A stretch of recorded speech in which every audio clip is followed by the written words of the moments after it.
Germany is planning a temporary cut to fuel taxes worth more than 2.6 billion Australian dollars.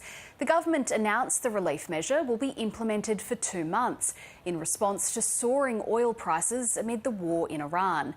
Deutsche Welle correspondent Thomas Sparrow joins me now from Berlin. Thomas, how significant is this fuel tax cut for German consumers in practice?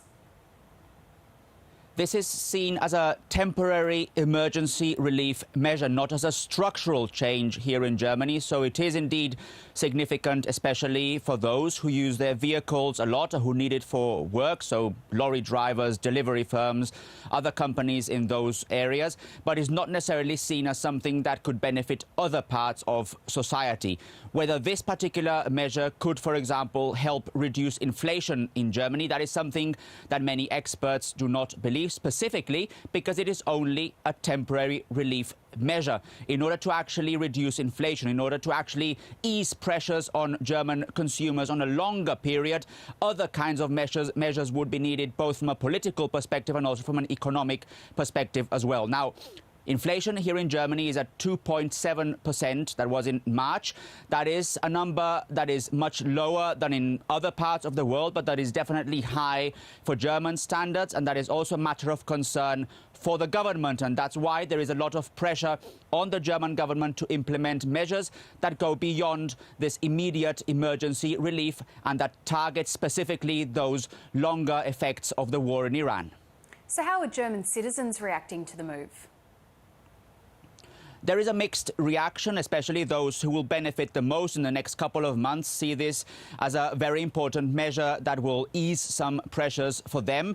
But experts, and in particular critics, have warned that it was poorly targeted, that it was a poorly targeted measure from the German government because it specifically helps those who, for example, have vehicles or specific businesses, but it doesn't help pensioners, low-income families, in other words, people who have been mostly affected by the increase in prices, by the increase in inflation here in the country.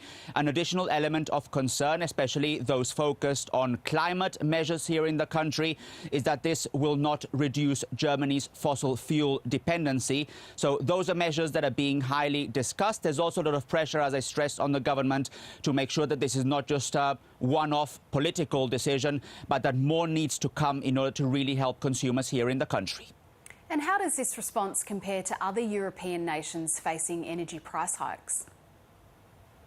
So obviously Germany is not the only country in Europe that is targeting measures specifically aimed at helping consumers, especially helping drivers when it comes to these prices at the fuel tank. That's something that's evident in other countries around Europe as well. But what is evident is that the measures that need to come are not only national measures, but also from a European perspective. And this has to do with the fact that many European countries depend on oil and gas imports, so are particularly vulnerable when it comes to international crises like the crisis around Iran. So that's why, from a European perspective as well, there are measures that are being discussed on the one hand as short-term measures, for example, to help consumers with their electricity bills, but also longer measures to reduce that dependency from a European perspective. One measure that is being discussed there specifically is rolling out much faster access to clean energy, especially for consumers in the European Union. So what you can see from all this